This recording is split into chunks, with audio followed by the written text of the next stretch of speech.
नमस्कार। आज हम भारत के एक ऐसे राज्य की बात करने वाले हैं जिसकी जमीन के नीचे ना एक पूरी की पूरी दुनिया बसी हुई है, खनिजों की दुनिया। जी हाँ, हम बात कर रहे हैं राजस्थान की।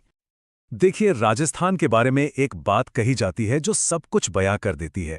राजस्थान को खनिजों का अजायब घर कहा जाता है। सोचिए, म्यूजियम ऑफ मिनरल्स, ये कोई मामूली बात तो है नहीं, है ना? तो सवाल ये उठता है कि आखिर राजस्थान को ये अनोखी पहचान मिली कैसे? चलिए पता लगाते हैं। तो चलिए जरा आंकड़ों पर नजर डालते हैं।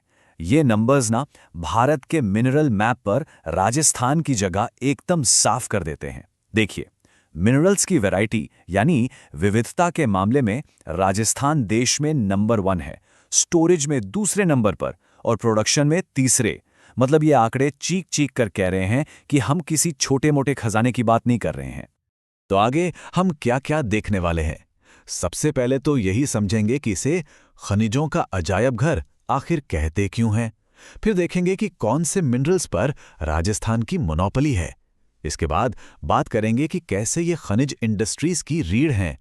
फिर एनर्जी के सोर्सेस पर नजर डालेंगे और आखिर में इनसे जुड़ी पॉलिसीज और उनके इम्पैक्ट को समझने की कोशिश करेंगे। तो चलिए शुरू करते हैं हमारे पहले हिस्से से, द म्यूजियम ऑफ मिनरल्स। मतलब इस टाइटल के पीछे का असली राज क्या है? देखिए, ये जो टाइटल है ना, ये सिर्फ कहने के लिए नहीं है।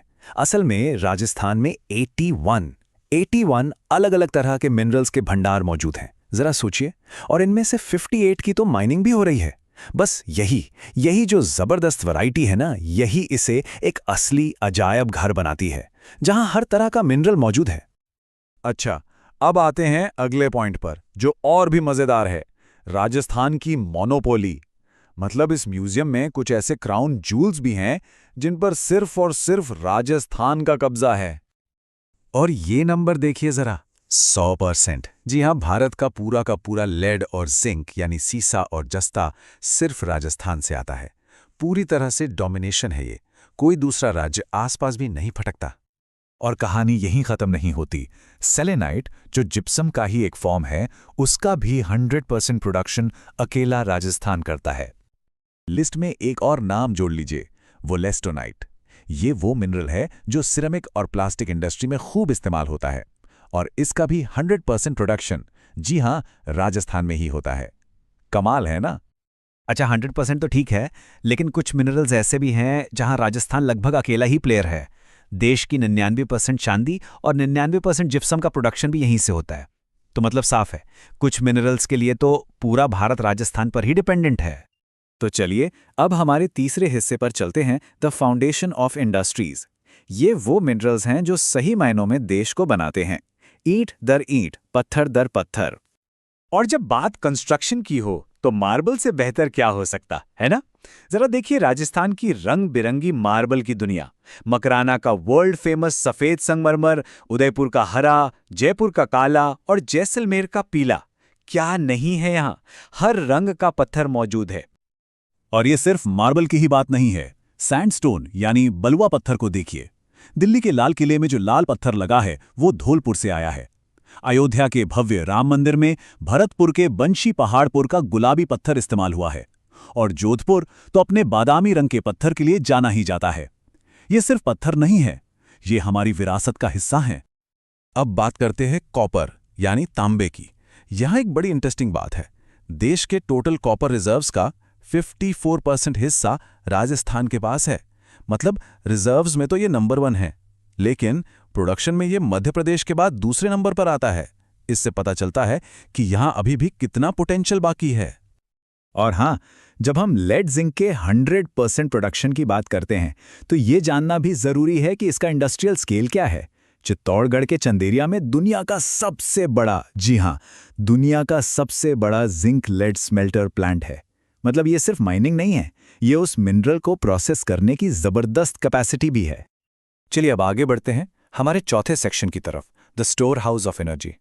राजस्थान सिर्फ इंडस्ट्रीज की नींव ही नहीं रखता, बल्कि देश की ग्रोथ को पावर भी देता है। क्रूड ऑयल की ही बात कर लें, बॉम्बे हाई के बाद राजस्थान इंडिया का दूसरा सबसे बड़ा क्रूड ऑयल प्रोड्यूसर है। देश के टोटल प्रोडक्शन का लगभग 15% हिस्सा यहीं से आता है। ये हमारी एनर्जी सिक्योरिटी के लिए कितना बड़ा कंट्रीब्यूशन है। तो सवाल ये है कि ये तेल आता कहां से है?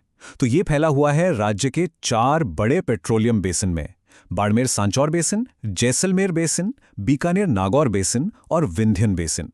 और ये बेसिन कोई छोटी मोटी जगह पर नहीं बल्कि 15 जिलों में फैले हुए हैं। मतलब इसका विस्तार कितना बड़ा है ये अंदाजा लगाया जा सकता है। और एनर्जी की कहानी सिर्फ तेल पर खत्म नहीं होती।